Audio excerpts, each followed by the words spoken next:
अलकपुर के घने जंगलों के पास एक छोटा सा गांव था, जहां माया और छाया नाम की दो जुड़वा बहनें रहती थीं। दोनों दिखने में बिल्कुल एक जैसी थीं, एक ही कद, एक जैसी आंखें और वही मासूम चेहरा। लेकिन उनकी नियत में जमीन आसमान का फर्क था। छाया मेहनत और ईमानदारी में विश्वास रखती थी। वो सिलाई करके अपना गुजारा करती थी। वही माया का मानना था कि दुनिया में सिर्फ वही जीतता है जो चालाकी से दूसरों का हक छीनना जानता हो। एक दिन गांव में मुनादी हुई कि पास के जंगल में प्राचीन मंदिर का जीर्णोद्धार हो रहा है और जो कोई भी मंदिर की सफाई में गुप्त खजाने की रक्षा करेगा, उसे राजा भारी इनाम देंगे। माया के दिमाग में तुरंत एक शैतानी योजना आई। उसने सोचा कि क्यों ना छाया की सादगी का फायदा उठाकर खुद सारा इनाम बटोर लिया जाए। वो छाया को अपनी मीठी बातों में फंसाने लगी। छाया, तू कितनी भोली है। सारा दिन सिलाई करके आंखें फोड़ती है और मिलता क्या है? सिर्फ चंद सिक्के।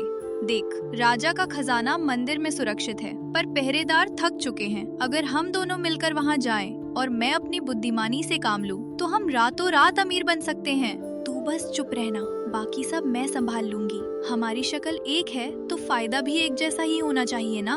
माया, तू फिर से किसी गलत रास्ते पर जाने की सोच रही है। ईमानदारी की एक रोटी उस सोने के घड़े से बेहतर है जो चोरी या चालाकी से मिला हो। राजा का काम सेवा का है, लालच का नहीं। अगर तू जाना चाहती है तो चल, पर याद रखना, जिस दिन चेहरा एक होने का गुमान टूटेगा, उस दिन सिर्फ कर्म ही साथ देंगे। मैं तेरे साथ चलूंगी, पर सिर्फ सेवा के लिए। अगली सुबह दोनों बहनें मंदिर पहुंची। मुख्य पुजारी ने उन्हें एक पुरानी तिजोरी की निगरानी का काम सौंपा, जिसमें मंदिर के गहने रखे थे। माया की आंखों में चमक थी, पर श्रद्धा की नहीं, बल्कि लालच की। जैसे ही रात हुई और पुजारी सो गए, माया ने तिजोरी से एक छोटा सा कीमती हीरा निकालने की कोशिश की। उसने सोचा कि अगर वह पकड़ी भी गई तो इल्जाम छाया पर डाल देगी, क्योंकि दोनों का चेहरा एक था। लेकिन उसे यह नहीं पता था कि मंदिर की सुरक्षा केवल इंसानों के हाथ में नहीं थी। छाया दूर बैठी प्रार्थना कर रही थी। उसकी ईमानदारी ही उसकी सबसे बड़ी ढाल थी। तभी हवा का एक तेज झोंका आया और मंदिर के द्वार अपने आप बंद हो गए। माया घबरा गई। उसका हाथ तिजोरी के अंदर ही फंस गया। चालाकी अब उसके लिए काल बन रही थी। मंदिर एक रहस्यमयी गुफा में बदल गया। माया के चारों ओर जहरीले सांप मंडराने लगे। दिव्य वाणी गूंजी कि केवल सत्य ही उसे बचा सकता है।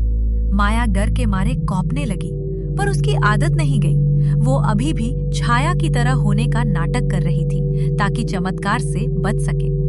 छाया अपनी बहन को मुसीबत में देख वहां दौड़ी आई। छाया, मुझे बचा ले। तू कह दे कि हीरा तूने लिया है, पुजारी तुझे माफ कर देंगे। बस एक बार अपनी बहन के लिए झूठ बोल दे। झूठ हमें और गहरे गर्त में धकेलेगा माया। सच स्वीकार कर, तभी ये द्वार खुलेंगे। मैं अपनी जान दे दूंगी, पर ईमानदारी का सौदा नहीं करूंगी। माया ने रोते हुए अपना जुर्म कबूल किया। जादुई सांप गायब हो गए और माया मुक्त हुई। राजा ने छाया की ईमानदारी देख उसे राजमहल की सलाहकार नियुक्त किया। छाया को सम्मान के साथ राजमहल ले जाया जाने लगा। माया ईर्ष्या से भर गई। उसने रास्ते में छाया के पानी में नशीली जड़ी बूटी मिला दी, ताकि वह सो जाए और माया उसकी जगह ले सके। माया ने सोचा कि राजमहल में उसे कोई नहीं पहचानेगा, क्योंकि दोनों की शक्लें हुबहू मिलती थी।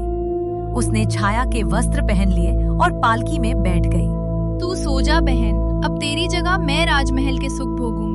दुनिया केवल चेहरा देखती है, दिल किसी को नहीं दिखता। माया, तू मुझे धोखा दे सकती है, पर नियति को नहीं। याद रखना, राजमहल की दीवारों के भी कान और आंखें होती हैं। माया राजमहल पहुंची, पर प्रवेश द्वार पर सत्य दर्पण लगा था। दर्पण में माया का चेहरा एक चालाक लोमड़ी जैसा दिखने लगा, जिसे देख दरबारी चौंक गए। महल के सलाहकार को माया पर शक हुआ। उन्होंने उसे परखने के लिए शाही खजाने की रखवाली का जिम्मा सौंपा। माया को लगा कि उसकी किस्मत खुल गई। रात के सन्नाटे में उसने सोचा कि कुछ मोहरे चुराकर वो भाग जाएगी। वो भूल गई कि ये छाया के लिए नहीं, बल्कि उसके लालच के लिए बिछाया गया एक जाल था। देवी छाया, आज रात खजाने की चाबियां आपके पास रहेंगी। हमें विश्वास है कि आपकी ईमानदारी ही इस धन की सबसे बड़ी सुरक्षा है। आप निश्चिंत रहें, मेरे रहते एक सिक्का भी इधर उधर नहीं होगा। मैं पूरी रात जागकर अपनी जिम्मेदारी बखूबी निभाऊंगी। जैसे ही माया ने सोने की मोहरों को छुआ, ऊपर से लोहे का पिंजरा गिरा। माया कैद हो गई। उधर असली छाया होश में आते ही महल की ओर दौड़ी। अगले दिन दरबार सजा। एक तरफ पिंजरे में बंद माया थी और दूसरी तरफ धूल से सनी असली छाया। राजा ने एक दिव्य दीपक जलाया और कहा कि जिसकी प्रार्थना में सच्चाई होगी, दीपक की लौ उसी की तरफ झुकेगी। माया अब भी खुद को छाया बता रही थी और चिल्ला रही थी कि बाहर खड़ी लड़की बहरूपिया है। सत्य स्वयं को सिद्ध करेगा। इस दीपक की लौ ही बताएगी कि तिलकपुर की असली सलाहकार कौन है। जो झूठी है उसे मृत्युदंड मिलेगा। महाराज, मुझे पद नहीं चाहिए। मेरी बहन को प्राण दंड ना दें। इसकी सजा मुझे दे दीजिए, पर इसे सुधारने का एक मौका अवश्य दें। दीपक की लौ छाया की ओर स्थिर हो गई। माया का झूठ बेनकाब हुआ।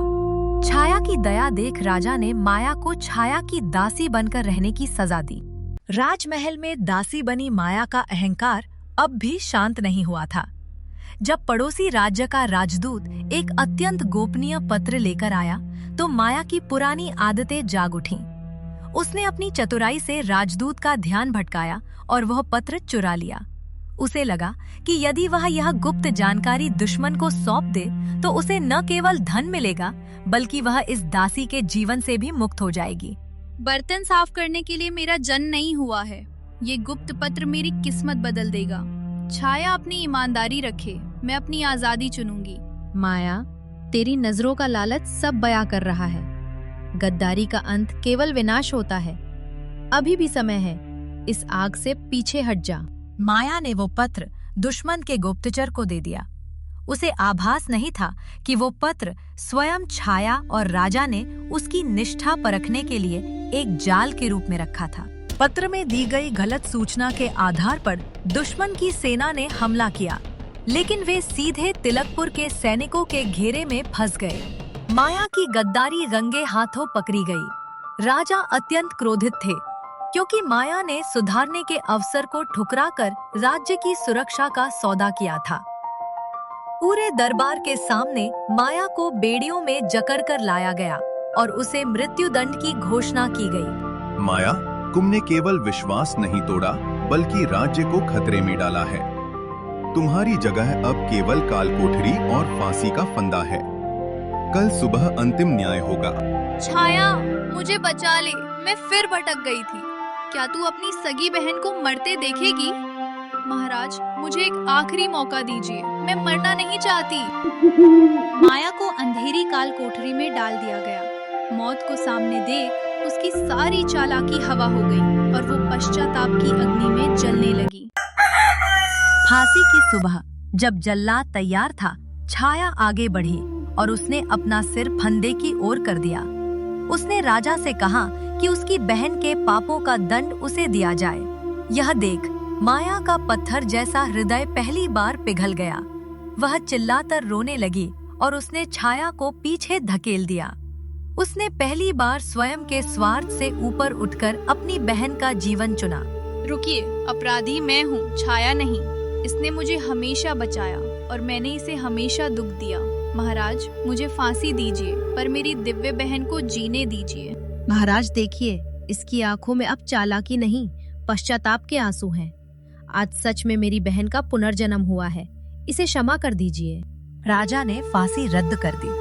यह सब माया के हृदय परिवर्तन की एक परीक्षा थी। माया अब पूरी तरह बदल चुकी थी और उसने ईमानदारी की कसम खाई। कुछ समय बाद तिलकपुर में भीषण अकाल पड़ा।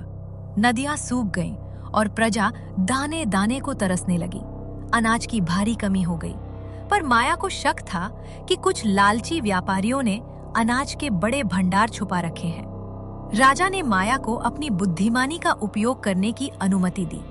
माया ने एक अमीर विदेशी व्यापारी का भेष बदला ताकि वो उन जमाखोरों को बेनकाब कर सके। इन व्यापारियों का लालच ही इनकी कमजोरी है। मैं इन्हें उन्हीं के खेल में हराऊंगी। महाराज, अकाल अनाज का नहीं बल्कि इन लोगों की नीयत का है। सावधानी से जाना माया, ये लोग खतरनाक हैं, पर मुझे विश्वास है कि तेरी सकारात्मक चालाकी आज हजारों भूखे लोगों का पेट भरेगी। मेरा आशीर्वाद तेरे साथ है। माया मोहिनी बनकर सबसे बड़े जमाखोर सेठ करमचंद के पास पहुंची। उसने उसे भारी मुनाफे का लालच दिया ताकि वो अपने गुप्त तहखानों का दरवाजा खोल दे। सेठ करमचंद माया के बिछाए लालच के जाल में फंस गया।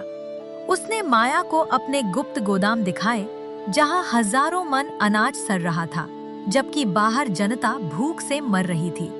जैसे ही सेठ ने अनाज बेचने का सौदा स्वीकार किया, माया ने इशारा कर दिया। गुप्त रूप से तैनात शाही सैनिकों ने घेरा डाल लिया। करमचंद को रंगे हाथों पकड़ लिया गया और सारा अनाज जब्त कर लिया गया। यह धोखा है, तुम व्यापारी नहीं हो। महाराज, मुझे माफ कर दीजिए। मैंने लालच में यह पाप किया। मेरी सारी संपत्ति ले लीजिए, पर मुझे छोड़ दीजिए। ये धोखा नहीं, न्याय है सेठ जी। जो अनाज गरीबों की थाली में होना चाहिए था, उसे तुमने तिजोरी में बंद किया। अब तुम्हारी जगह जेल में है। सारा अनाज प्रजा में वितरित किया गया। माया ने एक भी सिक्का अपने लिए नहीं रखा। तिलकपुर की जनता ने ईमानदार माया के जयकारे लगाए। अकाल से उबरते ही तिलकपुर पर नया संकट मंडराने लगा। पड़ोसी राजा विक्रम सिंह ने तिलकपुर की समृद्धि देख हमला करने की योजना बनाई। उसे लगा कि अकाल के कारण सेना कमजोर हो गई होगी। राजा चिंतित थे क्योंकि वे रक्तपात नहीं चाहते थे। माया ने प्रस्ताव दिया कि वह युद्ध के मैदान में जाने के बजाय अपनी बुद्धि से दुश्मन को हराएगी। उसने एक मनोवैज्ञानिक युद्ध की रूपरेखा तैयार की। महाराज, तलवारें केवल घाव देती हैं, पर बुद्धि राज्य बचाती है। मुझे बस एक सप्ताह का समय दें, मैं दुश्मन को बिना लड़े वापस भेज दूंगी। माया, शांति का मार्ग सबसे श्रेष्ठ है। यदि तू बिना खून बहाए ये संकट टाल सके तो ये तेरी सबसे बड़ी जीत होगी। जा, अपनी नीति बना। माया ने दुश्मन के खेमे में अफवाह फैला दी कि तिलकपुर के पास एक जादुई भूल भुलैया है जिसे पार करना असंभव है। उसने सीमा पर कृत्रिम बाधाएं खड़ी कर दी। माया ने रात भर में सीमा के पास एक विशाल और उलझा हुआ मार्ग भूल भुलैया तैयार करवाया।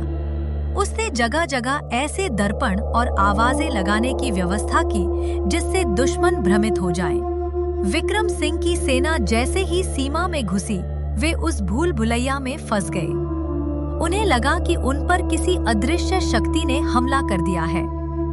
सैनिक आपस में ही टकराने लगे और दिशा भूल गए। महाराज, यहाँ का रास्ता अपने आप बदल रहा है। हर तरफ माया की आवाजें आ रही हैं। ये कोई साधारण राज्य नहीं, यहाँ जादू का साया है। डरो मत, ये केवल एक औरत की चाल है। आगे बढ़ो, हम तिलकपुर को जीत कर ही दम लेंगे। कोई पीछे नहीं हटेगा, यही मेरा आदेश है। विक्रम सिंह की सेना पूरी तरह थक चुकी थी और उनके पास रसद भी खत्म होने लगी थी। तभी छाया और माया पहाड़ी के ऊपर मशाले लेकर प्रकट हुई। पहाड़ी की चोटी से माया ने गर्जना की कि यदि वे अब भी वापस नहीं लौटे तो भूल भुलैया के गुप्त द्वार बंद कर दिए जाएंगे और वे भूख से मर जाएंगे। छाया ने दया दिखाते हुए घोषणा की कि वे युद्ध नहीं चाहती। उसने नीचे फंसे भूखे सैनिकों के लिए भोजन और पानी के टोकरे नीचे भिखवाए। शत्रु सैनिक जो भूख से तड़प रहे थे, छाया की ममता देख दंग रह गए। विक्रम सिंह, तुम्हारी सेना अब मेरी मुट्ठी में है। एक और कदम और तुम हमेशा के लिए इस भूल भुलैया में दफन हो जाओगे। अपनी हार स्वीकार करो। सैनिकों, तुम भी किसी के बेटे और भाई हो। हम तुम्हारा लहू नहीं बहाना चाहते। भोजन ग्रहण करो और शांति का मार्ग चुनो। शत्रुता छोड़ दो। भूख और डर से टूटे सैनिकों ने अपने हथियार डाल दिए। राजा विक्रम सिंह ने देखा कि उसकी सेना अब लड़ना नहीं चाहती, बल्कि छाया का गुणगान कर रही है। राजा विक्रम सिंह को बंदी बनाकर दरबार में लाया गया। उसे उम्मीद थी कि उसे अपमानित किया जाएगा या मार दिया जाएगा, परंतु छाया ने उसे सम्मान पूर्वक आसन दिया और उसकी गलती का एहसास कराया। माया ने उसे वो सारा धन लौटा दिया जो उसने युद्ध की तैयारी में खर्च किया था। ताकि वो अपने राज्य की जनता की भलाई कर सके। ये देख विक्रम सिंह का अहंकार चूर चूर हो गए। मैंने तलवार से जीतना चाहा, पर आपने करुणा और बुद्धि से मुझे हरा दिया। देवी छाया, देवी माया, आज से मेरा राज्य तिलकपुर का ऋणी रहेगा। बुद्धि का प्रयोग विनाश के लिए नहीं, विकास के लिए करना चाहिए राजा। ये धन ले जाइए और अपनी प्रजा को अकाल से निकालिए। शत्रुता समाप्त हुई। दोनों राज्यों के बीच मित्रता की संधि हुई। माया की सकारात्मक चालाकी ने हजारों माताओं की गोद सूनी होने से बचा ली। तिलकपुर में उत्सव मनाया गया। युद्ध के बाद माया ने राज्य के प्रशासन में सुधार लाने का ताम संभाला। उसने अपनी पुरानी चालाक नजरों का उपयोग उन अधिकारियों को पकड़ने में किया जो जनता का हक मार रहे थे। छाया ने समाज में नैतिकता और शिक्षा का प्रसार किया। अब तिलकपुर केवल धनवान ही नहीं बल्कि सबसे सुरक्षित राज्य बन चुका था। दोनों बहनों ने मिलकर एक ऐसी न्याय व्यवस्था बनाई जहां न्याय निष्पक्ष और सुलभ था। बेटियों, तुमने तिलकपुर को जो गौरव दिया है वह अतुलनीय है। माया की सतर्कता और छाया की पवित्रता ही हमारे राज्य की असली शक्ति है। अब कोई अपराधी तिलकपुर की ओर आंख उठाकर नहीं देख पाएगा। हमने एक ऐसा तंत्र बनाया है जहां ईमानदारी ही सबसे बड़ी योग्यता मानी जाएगी। तिलकपुर के कोने कोने में शांति छा गई, लेकिन नियति अब छाया की शारीरिक परीक्षा लेने वाली थी, जिससे माया के संयम की फिर से परीक्षा होनी थी। तिलकपुर अब प्रगति के पथ पर था। माया और छाया ने तय किया कि वे केवल राजकाज ही नहीं बल्कि गांव-गांव जाकर लोगों की समस्याएं सुनेंगी। माया ने उन जगहों पर विशेष ध्यान दिया जहां भ्रष्टाचार की गुंजाइश थी। छाया ने महिलाओं के लिए स्वास्थ्य और शिक्षा के नए द्वार खोले। उनकी जोड़ी अब पूरे राज्य की प्रेरणा बन चुकी थी। लोग उन्हें न्याय की देवी और बुद्धि की देवी कहने लगे थे। छाया, आज मुझे महसूस होता है कि असली शक्ति दूसरों पर हुक्म चलाने में नहीं बल्कि उनके आंसू पोंछने में है। ये शांति कितनी सुखद है। यही तो जीवन का सार है माया। जब तक हम साथ हैं, तिलकपुर की मुस्कान कभी फीकी नहीं पड़ेगी। बस अपना ये मार्ग कभी मत छोड़ना।